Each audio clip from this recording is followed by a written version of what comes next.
ابھی بہت شور ہو رہا ہے پورے ہندوستان میں کہ مسلم لڑکیاں مرتد ہو رہی ہیں.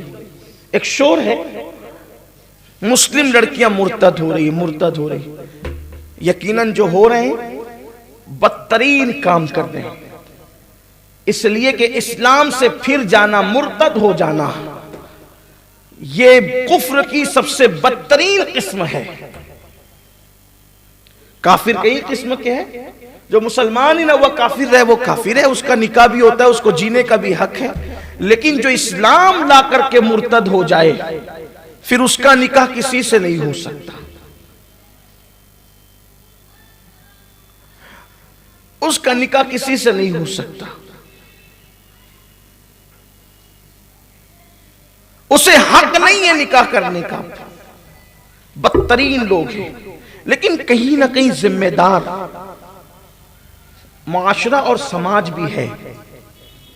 ارتداد کی کئی وجوہات ہیں. نمبر 1، ارتداد جس راستے سے ہو رہا ہے شادی اس کا بہانہ بن رہی ہے. کیوں شادی بہانہ بن رہی ہے؟ اس لیے کہ وہ لڑکیوں کی عمر ہو گئی اور عمر سے اب زیادہ عمر ہو گئی. ہمارے یہاں بیٹا بیٹی کی شادی کی عمر یہ ہے، بالغ ہو گئے، عمر ہو گئی شادی. اب اس عمر کے بعد ان کی شادیاں نہیں ہوئی. وجہ جو بھی رہی ہو، خوبصورتی نہیں ہے. جو لوگ ان لڑکیوں کو مرتد بنا رہے ہیں بھگا کے لے جا کر، وہ ان لڑکیوں کی خوبصورتی نہیں دیکھ رہے ہیں، کیونکہ انہوں نے تو رکھنا ہی نہیں ہے نا. انہوں نے تو کرنا یہ ہے، لے جانا ہے، چند دن ساتھ رکھنا ہے، اس کے جسم سے کھیل لینا ہے، کھلواڑ کر لینا ہے، بعد میں چھوڑ دینا ہے. نہ گھر کی رہے نہ گھاٹ کی رہے. یہ منصوبہ ہے. اس لیے اس کی خوبصورتی بھی نہیں دیکھی جاتی، جیسی ہے لے جایا جاتا ہے. چہرہ سادہ سیدھا ہے، بہت زیادہ خوبصورت نہیں ہے، کسی نے رشتہ نہیں کیا. میرے بھائی کسی نے نہیں کیا، رشتہ دار تو کر سکتے تھے نا. صلہ رحمی کا مطلب صرف کسی کو پیسے رشتہ دار کو دینا تھوڑی ہے.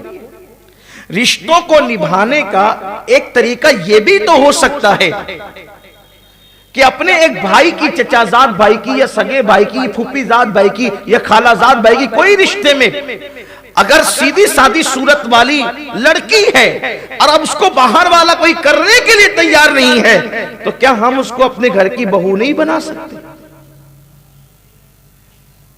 حسن زیادہ نہ ہونے کی وجہ سے اس کے ساتھ شادی نہیں ہو رہی ہے تو ہم نے بھی چھوڑ دیا. یا خوبصورتی تو ہے، حسن تو ہے، مگر مان نہیں ہے اس کے پاس.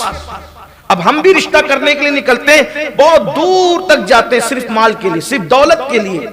دولت کے پجاری ہو گئے ہیں لوگ، مال کے پجاری ہو گئے ہیں لوگ.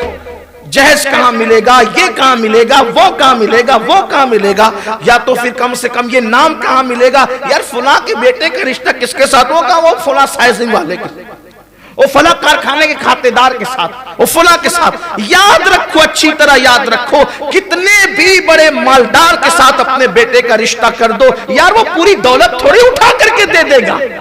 جتنا دینا اتنا ہی دے گا. اور انسان کا دینا تو انسان کا دینا ہے، انسان دے گا تو اپنی حیثیت کے مطابق دے گا. مگر یاد رکھنا، اگر صلہ رحمی کی نیت سے اپنے کسی غریب رشتہ دار کے گھر تم جا کر بیٹھ جاتے ہو اور اس کے یہاں رشتہ کر کے اس کی فکر کو دور کر دیتے ہو، اللہ کی عزت کی قسم مالدار اپنی اوقات کے مطابق دے گا، لیکن کسی غریب کی دعا لگ جائے گی تو اللہ اپنی شان کے مطابق عطا فرمائے گا.